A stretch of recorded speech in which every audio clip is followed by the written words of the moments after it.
Welcome to the November edition of Envision 2020. I'm Nia Johnson, and this month we take a look at a group of students tackling a big issue.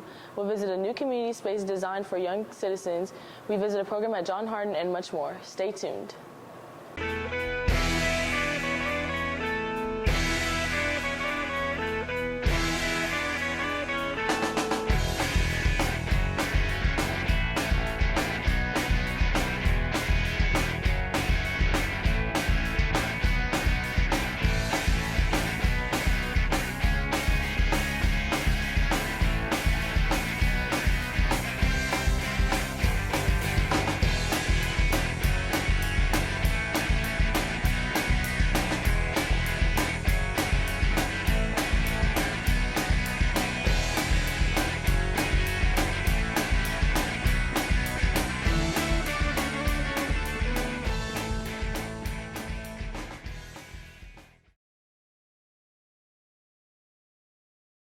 Our first story, we take a look at a group of students tackling a big issue that affects us all in some way or another. Leah and Mariah bring us this story.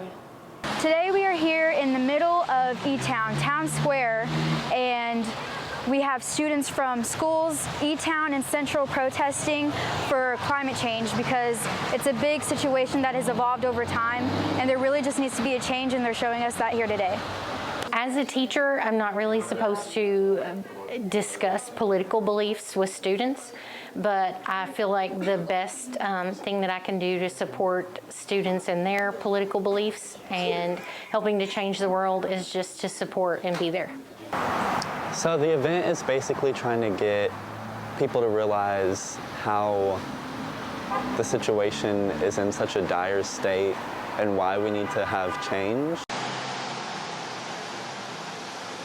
My biggest inspiration would probably be Greta Thunberg. I'm very proud of how far she's come, especially being the same age as me. I hope that people are educated and that our leaders will start to implement changes and new laws that will have a better effect on the climate.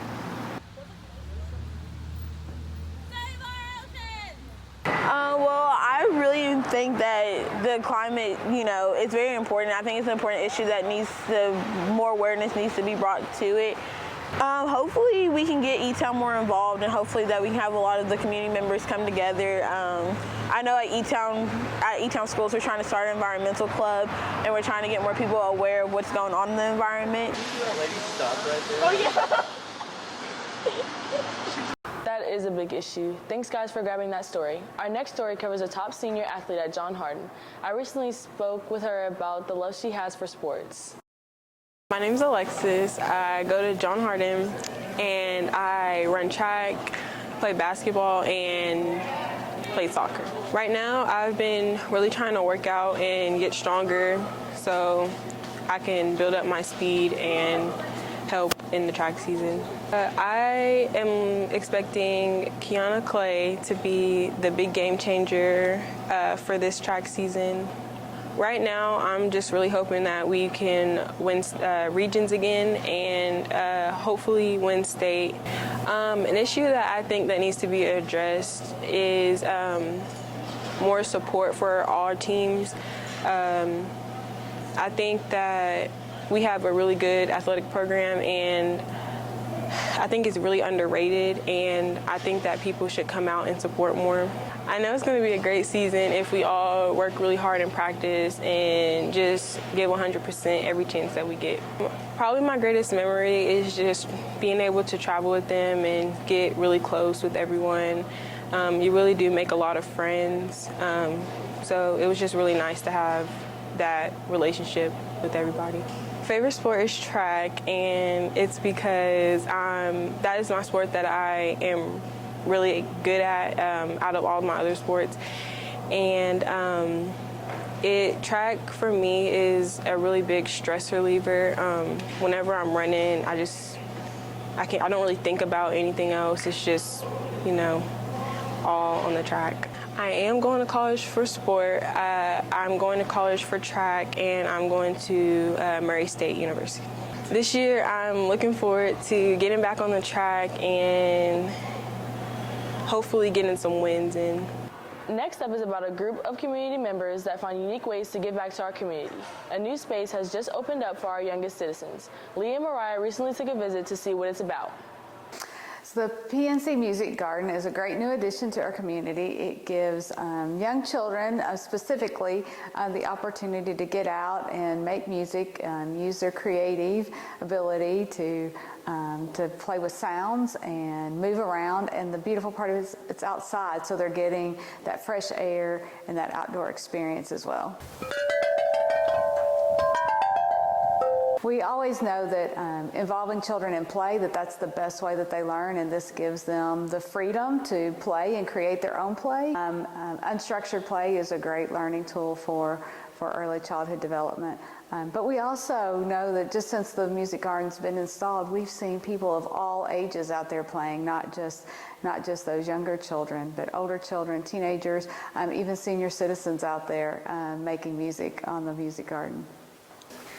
Well, of course, just working out logistics for installation and upkeep, as well as funding. But we received a grant from PNC Foundation for the music garden so that we could have one right here in Elizabethtown. Just hope that the community will come out and use it, and that the people it's designed for, children, will get to benefit from it. So we encourage families, everyone, to come out, and it's a great resource where people can get some hands-on play right here without having to leave Hardin County. That is a really neat place for little ones to explore music. This month on our We Ask segment, Bradley and Aiden went on the prowl to ask students a question surrounding a never-ending controversial topic. I think the dress code should be more lenient because I feel like people should be able to feel more freely, like be more toward themselves.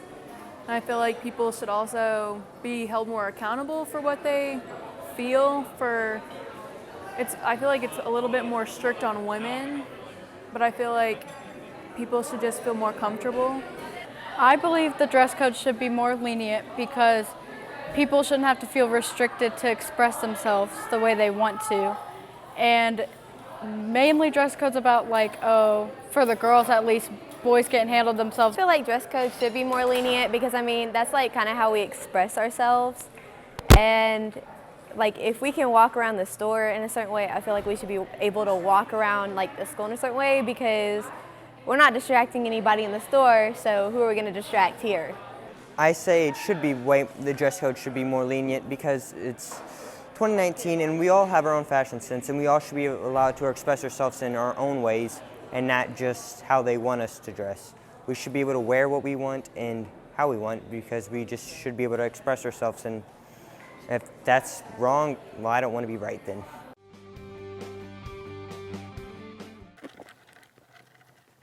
Did you know 1 out of every 10 kids is dealing, if not using, drug and alcohol substances?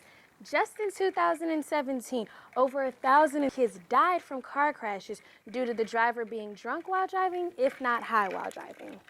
Let me pass it over to Bryce. Thank you, Mia. Smoking marijuana contains levels of chemical and tar just like tobacco smoke. Smoking marijuana can harm the lungs and the respiratory system. Now, on to Adriana. Thank you, Bryce. In Kentucky, there's been 73 overdoses. Now to Chachi. Thanks, Adriana. Did you know your brain is made up of billions of nerve cells, and consuming alcohol can eventually kill those cells and fill your body with dopamine that can eventually lead to heart attacks? Now to Alyssa. Did you know 13% of kids in Kentucky have tried 14 or more drinks in one sitting? You are free to choose, but you are not free from the consequences of your choice. Our monthly segment of Grinding Gears brings us some important tips for our teen drivers. Let's take a look at Bradley and Brittany's tips.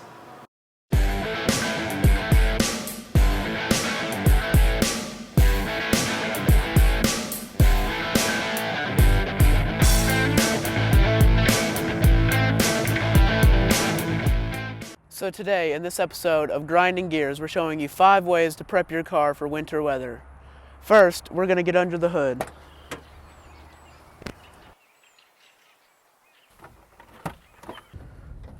First, we're going to check the fluids in your car. This right here is antifreeze, which prevents your engine from freezing in cold weather. You can find this at almost any auto shop near you. Now you also need to check your oil level to make sure you have clean oil. And also, if it seems thick, it's not going to be very good in winter. Now after that, you're also going to make sure that you have plenty of windshield wiper fluid in your car. If not, you might have a very frozen windshield in the winter, and nobody wants that. Now the kind of windshield wiper fluid you use in your cars now is nearly ineffective in the winter. You can find some that is specifically designed for your car in winter conditions at any auto shop or almost anywhere near you. Now last thing, you need to make sure you have an appropriate tire pressure in your car.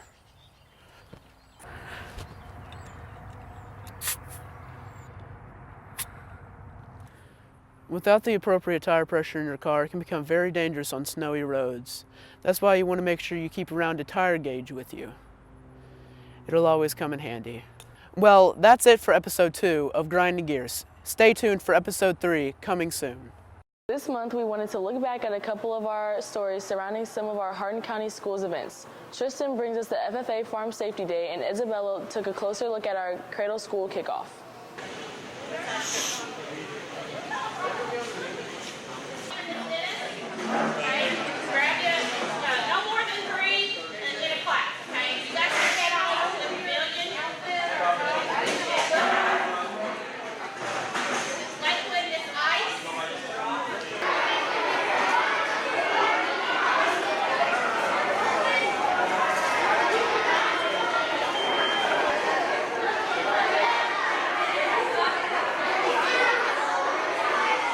We have a lot of volunteers here today to give you a lot of safety information, okay?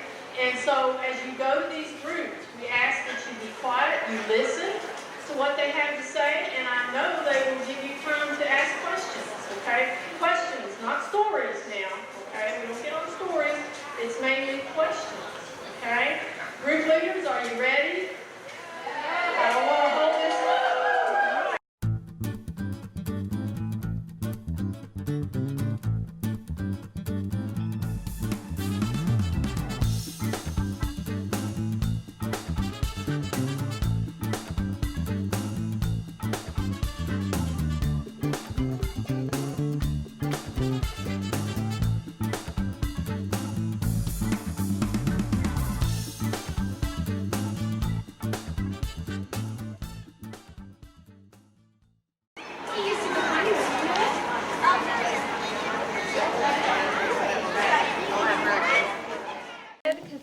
I have 2. Yes, of course. Okay. Yep.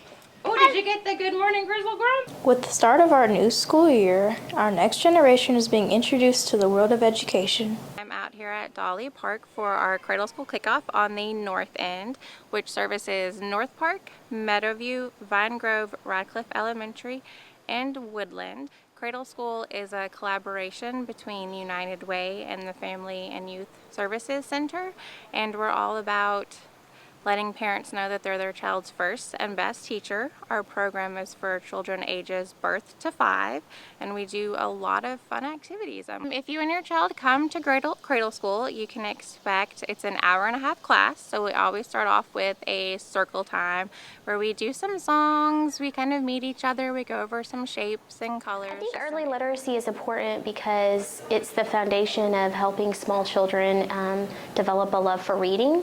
And if you love to read, then you have access to the world around you that you might not be able to visit or see in person. Some of the activities you can do at home would be to read your child, which is one of the most important things you can do, even if you just read a book a day. This year we're excited to start our Wonderful Wednesday book club, which will focus on early literacy and showing children that reading can really be fun. And we'll be holding the Wonderful Wednesday book club at the library, which is a great collaboration with the Hardin County Library, just to get families into the library, just getting library cards, checking out books, and showing kids just the joy in reading. Each week we'll focus on a different theme or maybe a different author or book character, and we'll read a couple books and then have some age-appropriate activities, and then we'll wrap it up with the kids' favorite time of day.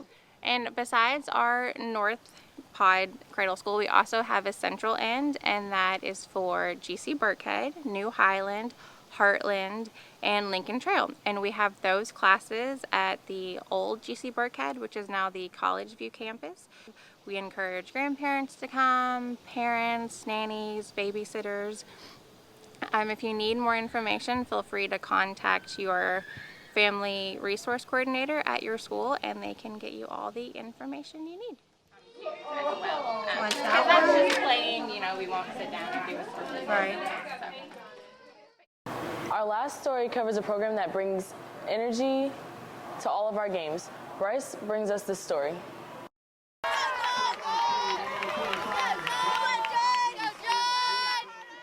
My name is Keisha Bell, and I go by Coach B. I am the head coach of the John Harden Cheer Dogs. And I'm Stevie Kane. I go by Coach C. I'm the assistant coach for the Cheer Dogs.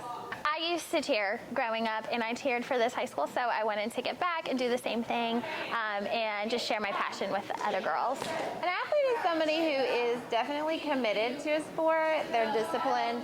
They have time management. They know when to be there. I wouldn't say it's hard, but it definitely takes a lot of work. People say it's an activity, like it's just like a little boring activity that you do, but it takes a lot of work. Just like soccer, like football, they work to get good and stuff, and that's what we're doing. So I would say it's a sport. Yeah. Oh, I was like, they're really good. I want to be able to do that one day. Hard work, you got to put in the work to actually like if you're not good, you have to like work hard to be good to do it and stuff. Hi, I'm Anna Parker. I go to John Harden High School. I'm a junior, and I am the cheerleader captain. We do, I don't want to say we do a lot of conditioning, but we do condition, and we run a lot.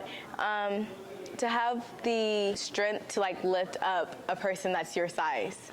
I would say it's a little bit more because we not only cheer for football, we cheer for girls basketball and boys basketball, and we also compete as well.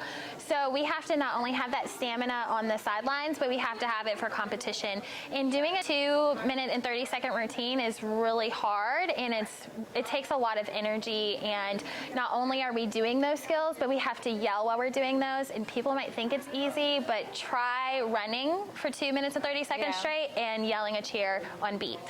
Cheerleading's not all about tumbling, but tumbling, it does like go into cheerleading. So a lot of times like, oh, that's cool. Like, is it boring?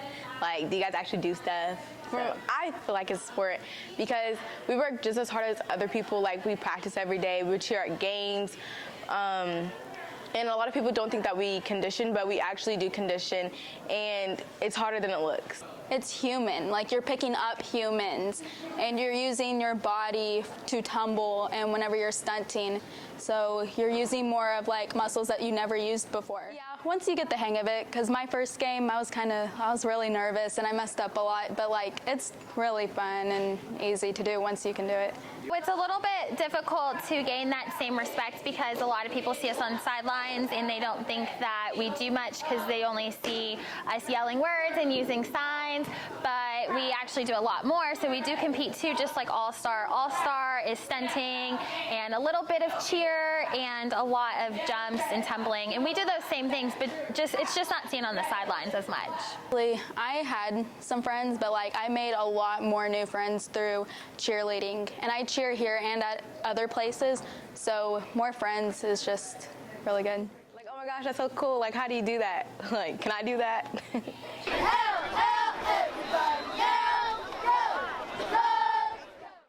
That wraps up this month's Envision 2020. I'm Nia Johnson. Enjoy your Thanksgiving season.